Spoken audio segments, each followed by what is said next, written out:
have you ever looked at your life and barely recognized who you used to be? Not because you failed, but because something shifted. A quiet break, a silent unraveling, and suddenly you're no longer chasing, no longer pretending. You're not restarting, you're returning. Welcome to a Stoic reset, not to become someone new, but to remember someone real. Let's begin. 1. You didn't just break down. Falling apart quietly isn't weakness. It's the beginning of something real. You didn't just break down. You unraveled, quietly, completely, not with screaming or shattered plates, but with empty eyes, with silence, with a mind that once held it all together, finally letting go, and maybe, just maybe, that was the real beginning. Because falling apart isn't the end, it's the collapse you needed. The kind that clears the path for something honest. Welcome to Stoic-Wellspring, where breakdowns aren't failures. They're invitations to rebuild, this time with truth, not pressure. 2. The fall that freed you. When everything falls apart, what's left behind is the version of you that never needed to pretend. There's a strange kind of freedom in falling apart. Not the kind that makes headlines, but the kind that makes silence feel sacred. The kind that removes every mask you wore, until all that's left is what's real. When you fall, you stop performing. You stop pretending you're okay.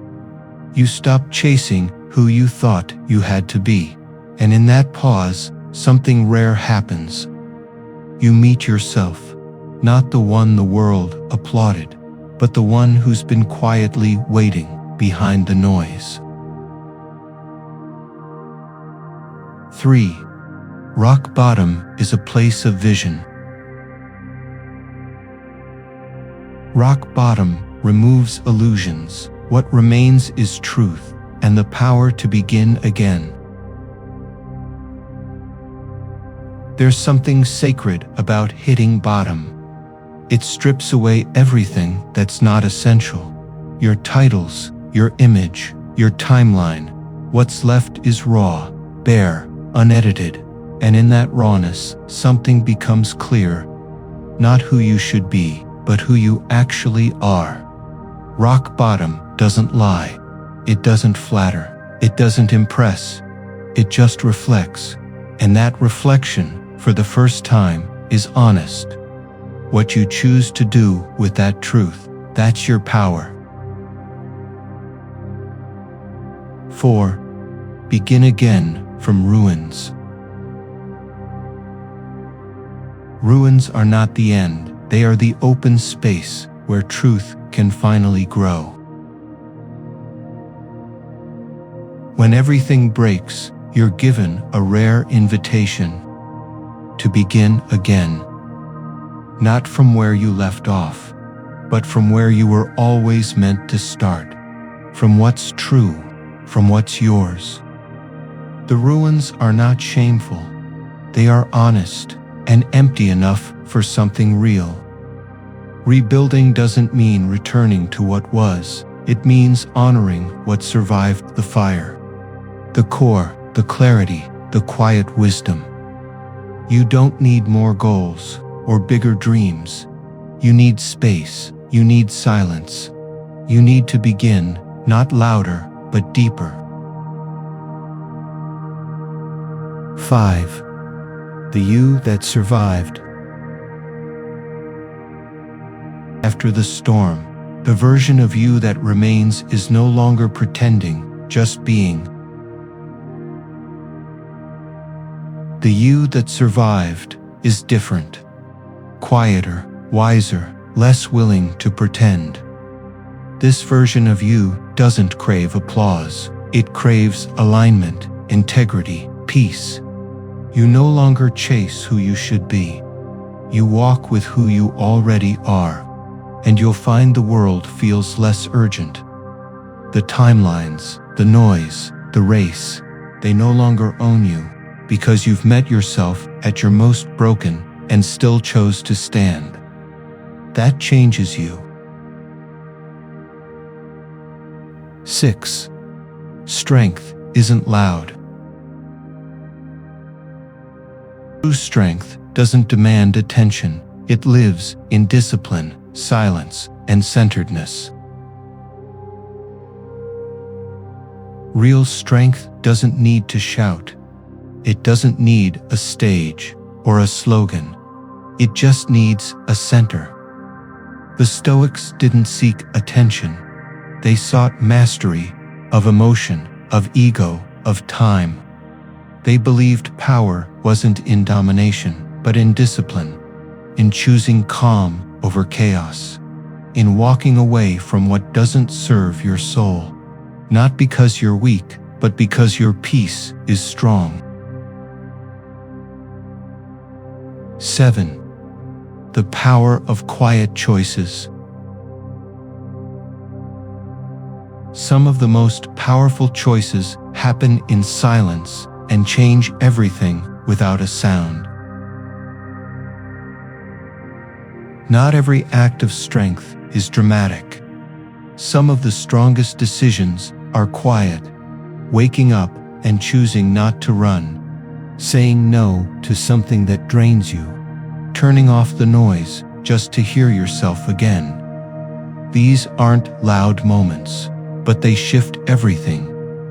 Seneca once wrote, "No person has the power to have everything they want, but it is in their power not to want what they don't have." That's a quiet choice, a powerful one. 8. Your worth isn't in what broke you. What broke you doesn't define you. It's the strength you chose in the aftermath that truly does. The thing that broke you is not the thing that defines you. You are not your failure. You are not your rejection. You are not the chaos someone else caused. Marcus Aurelius reminded himself, "Choose not to be harmed, and you won't feel harmed. Don't feel harmed, and you haven't been." It sounds cold, but it's freedom. Imagine a vase that cracks. Most people stare at the crack, but a Stoic asks, what still holds? The water, the structure, the function. What's broken isn't the whole story. The fact that you're still standing, that is. 9. You don't owe the past a future. The past can be a teacher, not a master. You owe it growth, not allegiance. You don't owe the past anything. Not your loyalty, not your identity, not your future. The past is not a debt collector. It's a teacher, and sometimes a warning.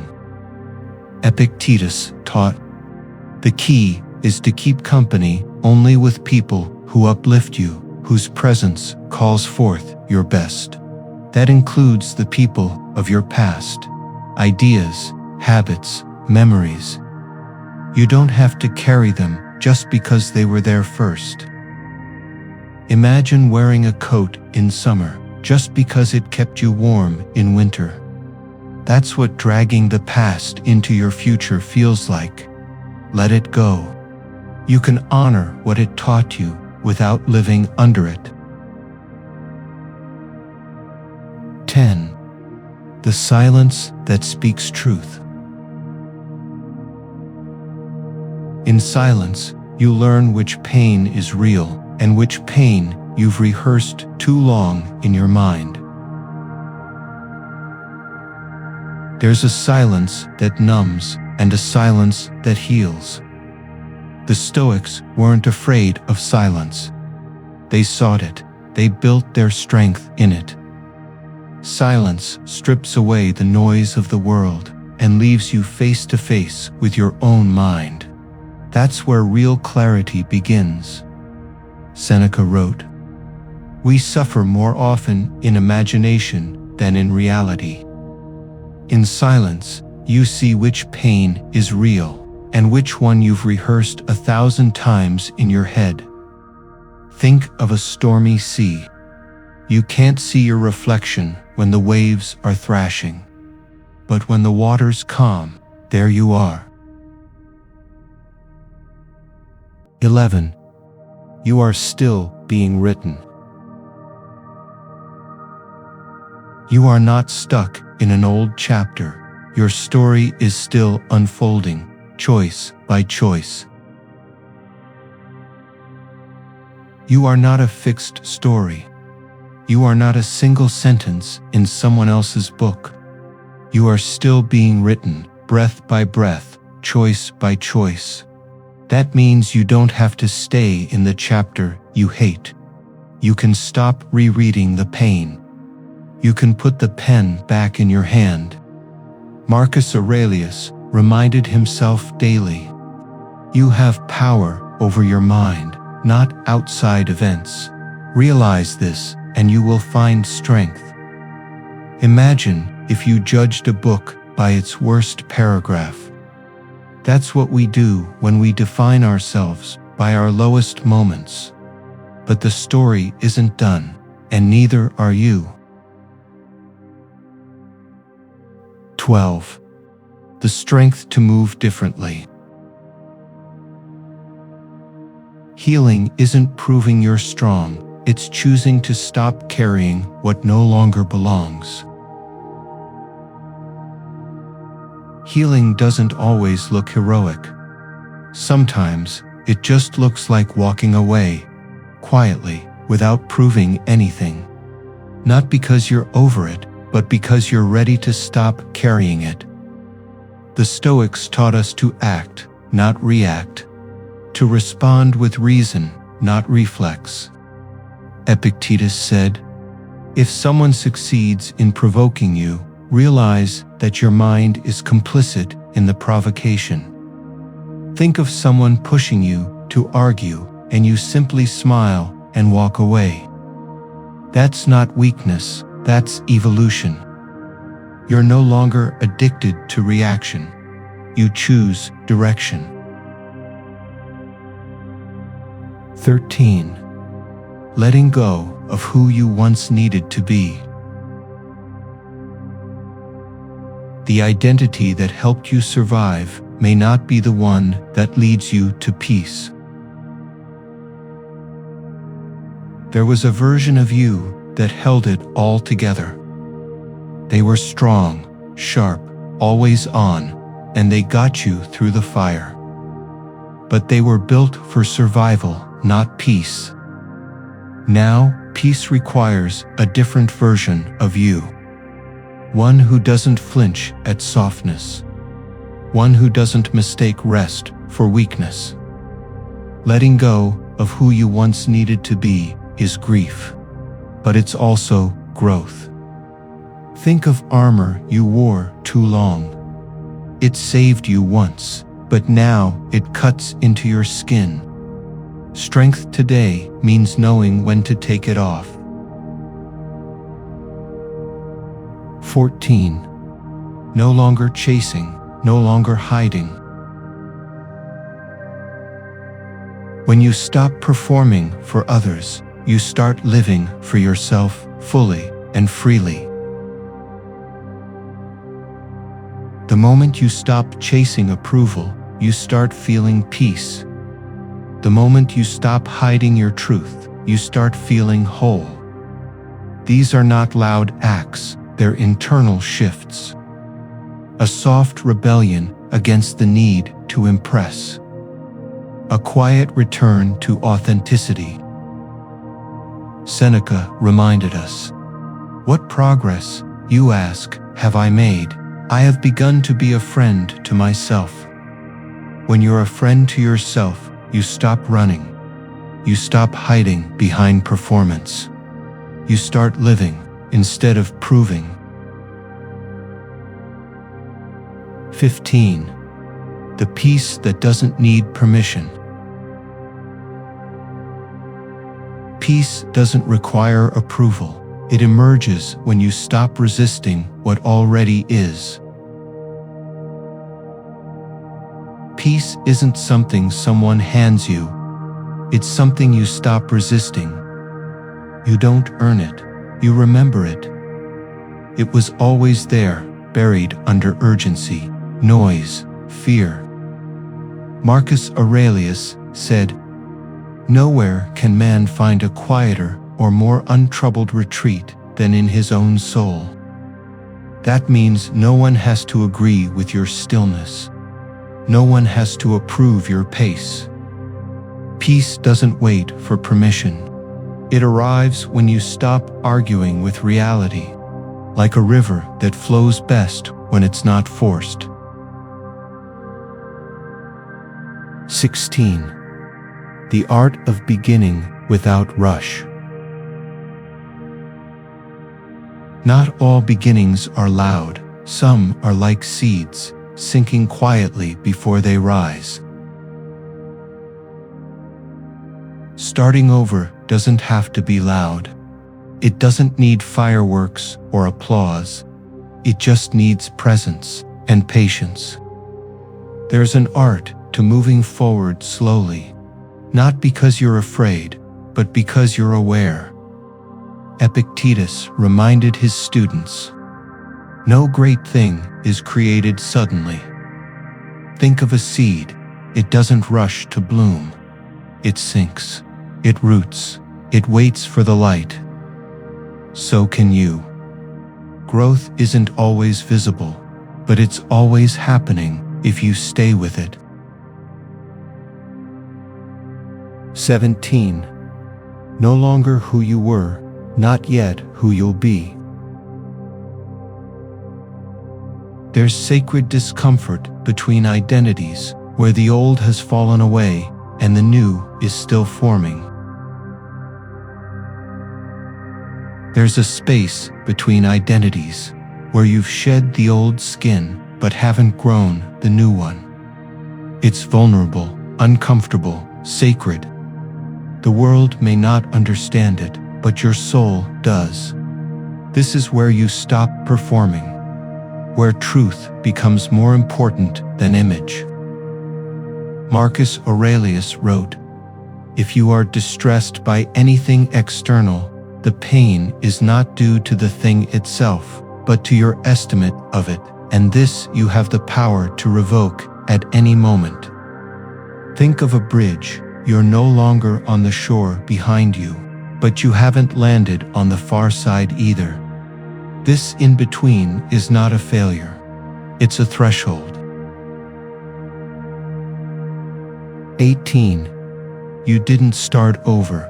You started true. Collapse didn't reset you. It revealed you and returned you to what's real. This wasn't a restart. It was a return to what mattered, to what endured. You didn't rebuild from ambition. You rebuilt from awareness. You didn't chase a new identity. You remembered your essence. That is the power of collapse. It removes what was borrowed and leaves what's real. Think of a flame. It burns what's false, but it spares what's pure. And now, in this clarity, you begin again, not louder, not faster, but deeper, wiser, more honest. Before you move forward, before rushing forward, pause and honor what within you has survived the fire. Before we close this reflection, pause. Not to look back with regret, but to recognize what you've survived. the collapse, the silence, the confusion, and still you're here. This isn't about getting it right, it's about getting real. Give yourself credit for that. Then take one breath, one step. Not to escape who you've been, but to meet who you're becoming. Every ending is just a new beginning in disguise, if you're willing to see it that way.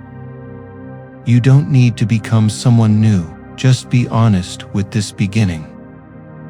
Thank you for being here with Stoic-Wellspring, where stillness begins with honesty. If this reflection resonated with something in you, consider sharing it with someone who's been carrying too much for too long. Maybe they don't need advice, just a reminder. You can begin again, quietly, honestly. As Seneca once wrote in a letter to Lucilius, every new beginning comes from some other beginning's end. Be well, be still, be free.